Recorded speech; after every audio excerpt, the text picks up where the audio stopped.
So if it wasn't for the work that I did at Sing Other Girls, I don't think I would have been in the United States. The beauty with us in the U.S. is we are together. We have no tribe, we have no ethnicity, we are Kenyans. Stay connected with a community. It could be a church, could be whatever, but do not leave by yourself.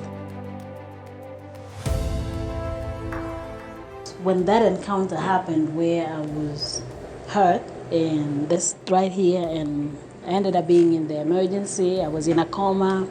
So when I got back, I remember, I thought I was dead actually. So I remember asking God, I said, God, if you give me this opportunity to leave. How long were you in a coma? I think it was about a week. So I said, God, and I remember that was in North Carolina. So I said, God, if you give me this opportunity to leave, I will leave for you and I'll speak up on this topic. From a mentor to a CEO, mother, I'm talking about Phylis Jerono, a professor from the University of North Carolina, Central University in the United States of America. Phylis breaks to us how it has been for her going through domestic violence in the midst of her career and also raising her two beautiful daughters. Enjoy the show.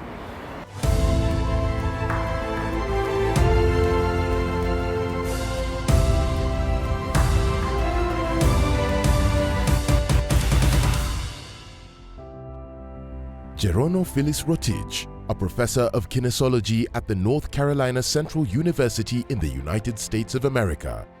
She is the CEO and founder of Women and Youth and Global Diversity Consulting, a firm that advocates for the empowerment of women and the youth. Professor Jerono is the current president of the Kenya Scholars and Studies Association, KESA, and a Carnegie African Diaspora Fellow. She also served as a commissioner on the status of women in Guilford County, USA. And now, let's delve deeper into this mentor, mother, activist, CEO who has endured social and domestic violence to become what she is today. Welcome to the show, Prof. Thank you so much. Thank you for the invitation. For those who don't know you, tell them your name and what you do. My name is Professor Jerono Phylis Rotich. I am a professor of kinesiology and department chair at the North Carolina Central University in Durham, North Carolina, USA. I am also the president of the Kenya Scholars and Studies Association. That's an organization that brings together scholars outside Kenya. And we have conferences, we have meetings, we have a journal, we have publications, so we do a lot of great work and focusing on Kenya. I'm also the CEO and founder of Kenya Students in Diaspora. I am also the CEO and founder of Women and Youth Consulting. And then among other organizations that I serve in Kenya, I am on the National Executive Board of Kenya Christian Fellowship. I am also on the board. I've served as a president for the Kotapka and vice president, and then I'm a commissioner for research and publication with the International Council of Traditional Sports and Games. And I'm a proud mother of two girls. Come on, the introduction. You bear so many titles. I mean, there are a handful. How would you like me to address you? Just call me. Just call me Prof. So, Prof. Jerono, yeah, the people who are in the US perhaps have met you, and people who are in Kenya, because I understand you do a lot of things. When did you go to the US? I went to the US in August 1995. I received a scholarship, a graduate assistantship, to do my master's in sports science at SUNY Brockport, New York. What does sports science involve? So sports science is actually a bigger field now. We call it kinesiology, that looks at the study of the human movement, the body, of the kinetics of the human body. So it encompasses all fields in sport. It includes sports science, exercise science, sports medicine, exercise physiology and anatomy, sports psychology, physical education, teaching and health. We have also athletic training, conditioning, we have therapy, physical therapy. So it's an whole field that encompasses the study of the human body, the movement. So yes, it's a very interesting field. I did my undergraduate at Kenyatta University. Oh, you're an alumni of KU? Yes, I'm an alumni of KU, and then thereafter I was teaching at Singora Girls and at Kenya Science Teachers College before I left to the US. So I've been there for 28 years. 28 years. What got you to go to the US? I was teaching and coaching at Singora Girls. And I used to travel with the student athletes. So I know those who are in Washington, Seattle, now Oregon. I hope then congratulations to all those who have won. So I worked very hard with the girls. And one professor, her name is Professor Jerono Thompson, she had come to visit her sister, and she liked what I was doing. She was very impressed with my professionalism, what I was doing. And she asked me if I wanted to come to the U.S. because she was preparing to take her sister to go to the United States, Linda. So I said, sure, who would say no to the U.S.? Yeah. So then she traveled back, and I was at Kenya Science. I transferred to Kenya Science. So she sent me the application forms for SUNY Brockport, and that is how I got there. So I always tell people, whenever you're given an opportunity to do something, do it so well, because first of all, God is watching and others are watching.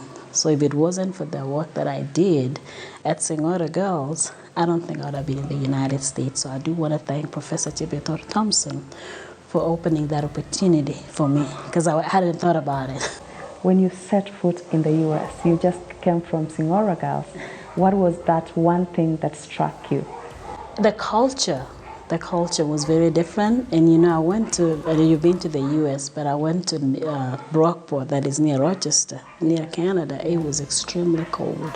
So the weather was bad, because I went there in August. So the weather was amazing. The weather was bad. It was freezing. It was cold. It was snowing.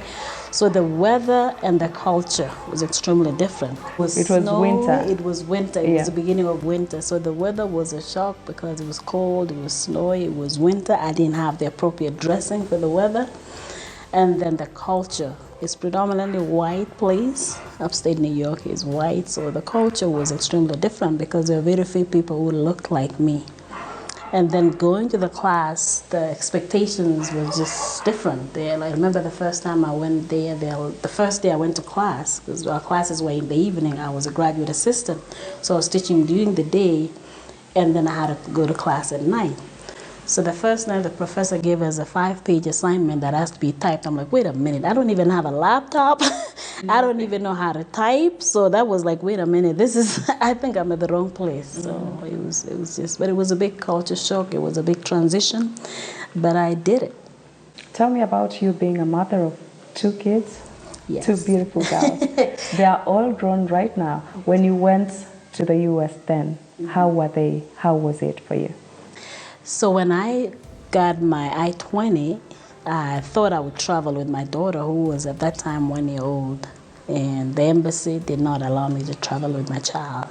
At that time, I didn't understand why they were denying me, but later on, I truly appreciated that because there was no way I could have managed. So I ended up traveling alone, and my daughter joined me 1 year later with the father. So that is Valerie. She's 28 years old now. She came to the U.S. when she was 1 year old. She's doing very well. She works for a nonprofit organization in the U.S. and she does donor development. And their program has a school in Mohuru Bay. Yes. So she was here in May. She travels a lot. They focus on empowering women and youth. So she does an amazing job, just like her mother does. Yeah, I think she's picked after the mother. Yes. Yeah, what about your younger daughter? My youngest daughter, Vienna, is 25. Valerie has the same birthday with me, so she just turned 28. Vienna is a student. She's doing a master's in information science and business administration. Yeah. So she's finishing up in December, but right now she's doing an internship with Dell. So she's busy working full-time in the summer and taking classes. The problems that we've seen with the students who don't do well in the U.S. is they come in there and they stay on their own. They don't want to reach out to the Kenyan community. They don't want to reach out. They are not connected to any faith-based organization. They are not connected to any community. So they're on their own. And then what happens is when they run into problems like they lose a scholarship, they get sick, they get, all kinds of stuff happen. Life happens in the U.S. Yeah. So we tell them, as soon as you get there, reach out. We have so many organizations. Like I said, we have KESA, we have KESID, we have Kenya Christian Fellowship. We have different organizations for different ethnicities, Kotapka, for example. So reach out.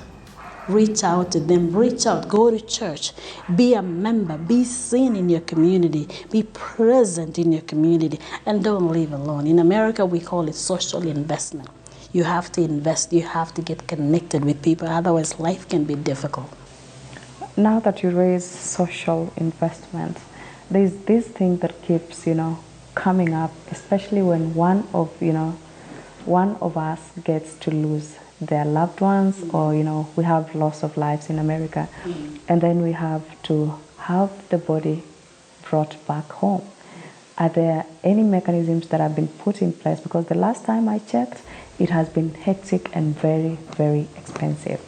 That's a wonderful question. I'm actually glad you asked. We have so many organizations. That's why I said get connected to the community. We have benevolent groups. So we call them benevolent groups. So you become a member, like in North Carolina, we have about 5 different ones, among the Kotapka. So there's so many benevolent groups that you can belong to. What happens there is you contribute. So let's say somebody loses their loved one. We recoup. I'll give an example of the one we have in North Carolina. Is somebody loses a loved one, each person contributes $40. That's not a lot of money, and we're able to give that person up to $5,000. That's more than enough for them to get a ticket. And those who are not able to travel, at least they can send that money home. So if you're part of a benevolent group in your community, then you are fine. The problem is with these people, again, who do not want to belong to a community. So what happens is, if you don't want to belong to a benevolent group, what that means is you don't want to help somebody when they have a problem. But when you have a death in the family, you have something that goes on, you want to be helped, right? Yeah. So the people, they're like, where have you been? So it's a two-way traffic. So join in there, something happens, and when something happens, you get the money immediately. You get your check immediately, then that way you're able to travel home and you're able to send the money as you need. Again, are they formally registered kind of groups? Yes. Most of them, they're actually in every state. So that's why I said get connected, find out what is going on. There are so many of them within communities. The beauty with us in the U.S. is we are together. We have no tribe, we have no ethnicity, we are Kenyans. So we love one another, we work together, and we will come in to support one another anytime. But you gotta belong to the community. You gotta belong to the community. So I'm going to prepare. In the US, we do everything. We cook, we clean, we drive. So, Karibuni, I hope I'll still remember my cooking skills again. Let's see what she got. So I'll never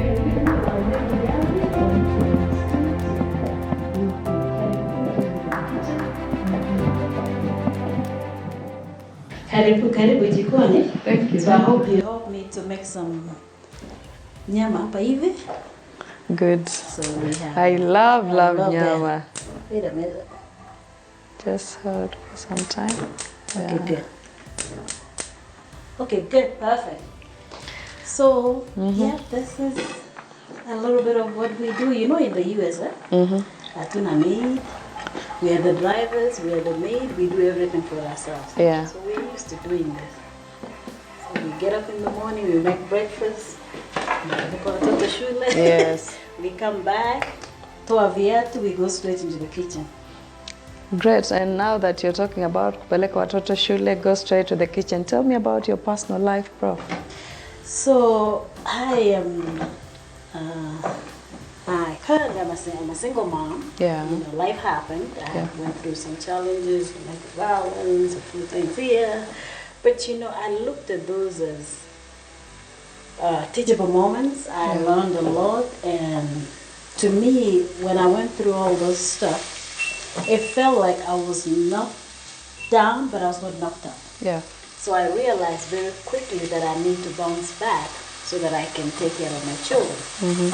So I'm single mom, I'm very proud mother of 2 girls, beautiful girls who are doing very well. So what I do is I've worked very hard, realizing that as a single parent in the US has not been easy. Yeah. So I've taken that initiative myself to really focus on the why. what really took me to the United States. Yeah. And what took me to the US was to get a better life, was for my children to get a better education. So then, of course, we put God first. I'm a born-again Christian. I love the Lord. So we put everything that I do, I put God first. So my day starts at 5 o'clock. I wake up in the morning. I join the Global Prayer Network that was started by Reverend Grace Como. After my prayers, I do some exercise. I have a little machine in the house. I do my exercise. And then after that, I shower, make breakfast. Now that my kids are grown, I don't really have to cook for them. But ideally, when they were young, I make breakfast for them, and then I get ready to go to work. So my day starts with prayer and exercise, so that by the time I get to work, then I'm fully prepared to face the day. You want to cover the spirit? It was actually an ugali is ready. We need to make ugali. We know we multitask, by the way. So I think I can be making ugali. Can I be making ugali and then you'll be making the ugali? We have to switch this one up, Ivy. Can I? Oh. Sure. Please help. So nipikie wapi mimi? I think we'll move this one up on the upigio. You still remember how to cook ugali? I know how to cook ugali. What do you mean? You do. I think we need to move the ugali this way. Hope it's not too hot. hot. Like I said, as we do everything for ourselves. So mimi mezoea hii kazi. I clean, I cook, I drive, I do everything. We are the drivers, we're the you got that? Okay. That's we're good, right? Yeah. Okay. So I just kwani wewe unamwaga unga yote? Sawa, nisimalize. Nataka kumaliza unga yangu ya moja. Yeah. So tell me, I'm still interested when you are married and then you're going through domestic violence and you have kids. How old were the two beautiful girls then? Yeah, so I got married here before I moved to the US. Yes. And then my kids. Sorry. Where is my I can see a towel here. Yeah. So my kids, my kids were very young when I was going through this tough life. Yeah. So I ended up being by myself. Yeah. But thank God my siblings were there. I had taken my brothers to the US, so they were able to help. So they supported. Yes. Your brother were there? Yeah. Okay. But it was not easy. It was not easy because in the US, for one, I could not afford to take them to daycare. I hope this is how you cook. No, I mean, we eat, everyone has their own skills, Just trying to design yake. Just trying to. At the end of the day. At the end of the day, mutakula, this is how we eat. Sisi tutakula hivi. Wewe maisha yetu, as long as you have food on the table. So this is some choma, some boozy. I see you're cooking the ugali. So it was a struggle because I had to vent by myself.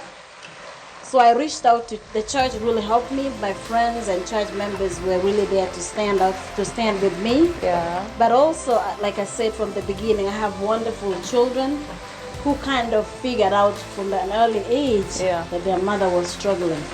So we struggled together. What was their reaction, their responses? It was tough. It was very tough because they could see the struggle. But I remember my professor, and I'll never forget her name. Her name is Jewel Cooper. She told me, she says, my dear, don't let your children see you crying. And I tell women this, when you're going through a tough time, don't let your children see that you're struggling. Yeah. So she told me, she said, go take care of your children, put them to bed, and cry all you. And that's what I did.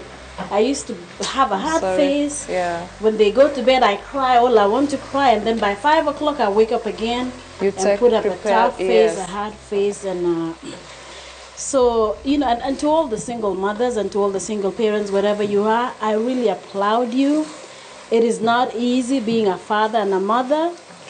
But to me, when that happened, and I don't want to get into the details, the nitty-gritty part, when that happened, I realized that was my new normal. So to me, my new normal was I was here as a single parent in a foreign country with very limited support and with limited resources. So I stood by God.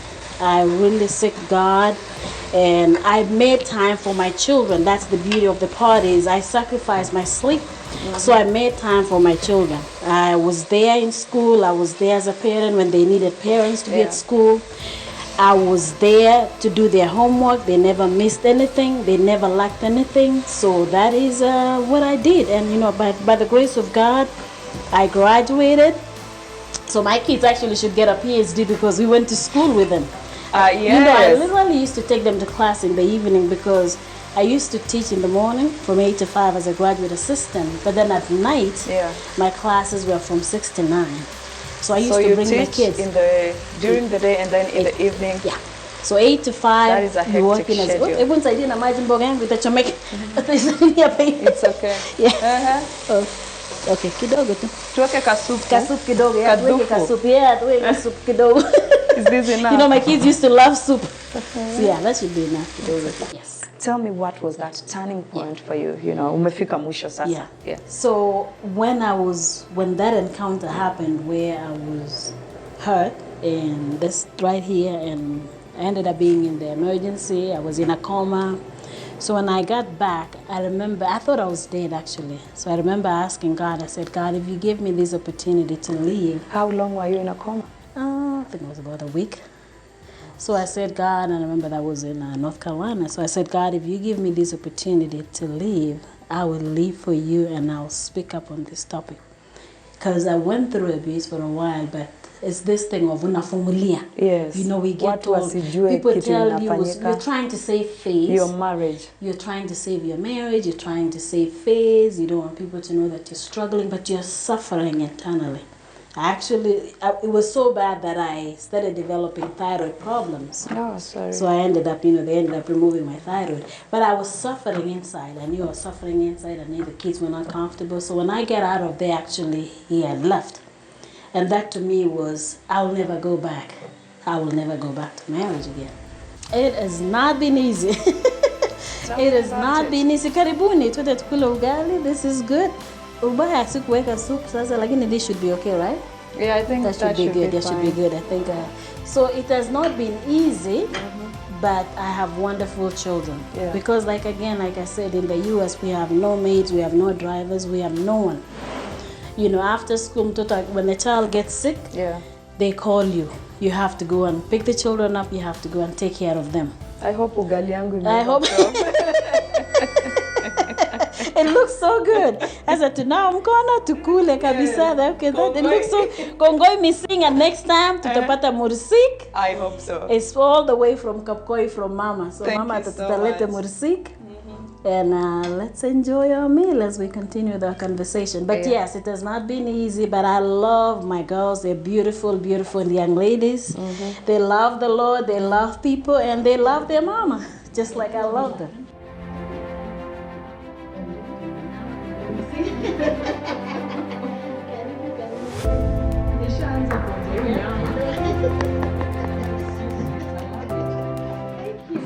Yeah, you are telling me just how easy it hasn't been raising those two kids as a single parent. Yeah, it has not been easy, and it's not easy for anyone in the U.S. Even here, I don't want to underestimate that. So I want to applaud any single parent out there, be it a single father, a single mom, because we are taking in a heavy responsibility. So now we have to finish this ugali. Ugali melala wewe? Then you can't throw away ugali. Nitakula ile nyingine inaitwa nini? The leftover kwa sufuria. Oh yeah. I don't know what you call it. Yes. Now, even this one, you can just weka in the foil and stack it in the refrigerator. I know my kids would not eat, so I never saved that. Just cook enough for that. Yourself. But it's okay. We have friends coming, so we'll always. I'll try it though. Yeah, try. I mean, you can't be throwing away ugali, especially with the price right now. Exactly. Yeah. With the prices of unga, right? You better reuse it. So you come back tomorrow to cool the leftover. Fuck you.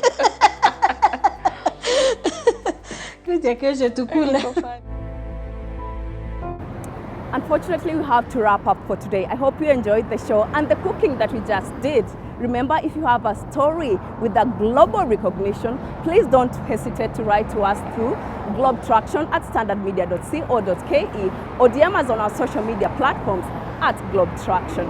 You can also follow me at Pasil Telewa on Facebook, Twitter, Instagram, and YouTube for more of behind the scenes and any other story making headlines on the global scene. Until next time, I hope to catch up with you again only on KTN News at 8:30 every Saturday. Bye-bye.